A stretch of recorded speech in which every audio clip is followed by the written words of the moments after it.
චුල්ලසෙට්ටි ජාතකය.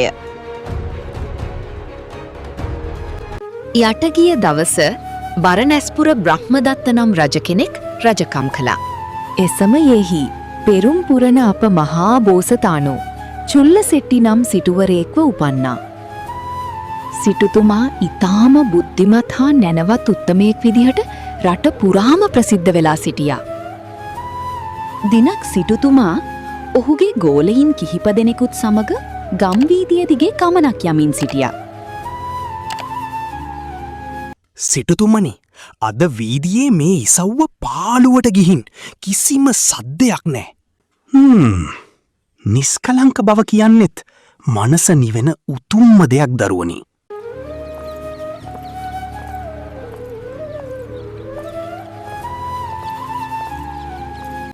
අන්න සිටුතුමනි, අර මොකක්ද අරහැ? චීකේ මැරුණු මීයෙක්. දියුණු වෙන මිනිහෙකුට මේ මී කුණත් ඇති දියුණු වෙන්න. සිටුතුමා ආවාට කියාට වචනයක් කියන කෙනෙක් නෙවී. හරි, මම මේ මීකුණ අරන් යනවා. මොනවහරි වෙන්න ඇතෑ.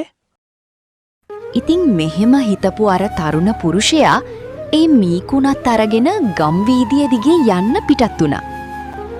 මද දුරක් යද්දී ඔහුට මේ වගේ දර්ශනයක් දකින්න ලැබුණා.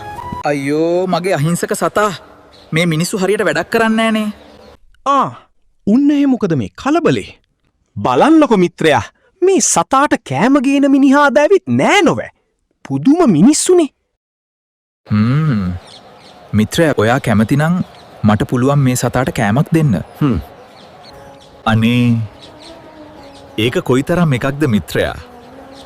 ඉතින් ඔය විදිහට මේ චුල්ලන්තේවාසික කියන තරුණයා අර මීකුණ කුසගින්නෙන් හිටපු බලලාට දුන්නා.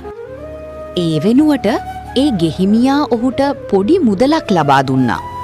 ඉතින් ඒ මුදලින් මේ තරුණයා පුංචි හැලියකුයි උක්පැණි මුලකුයි අරගත්තා.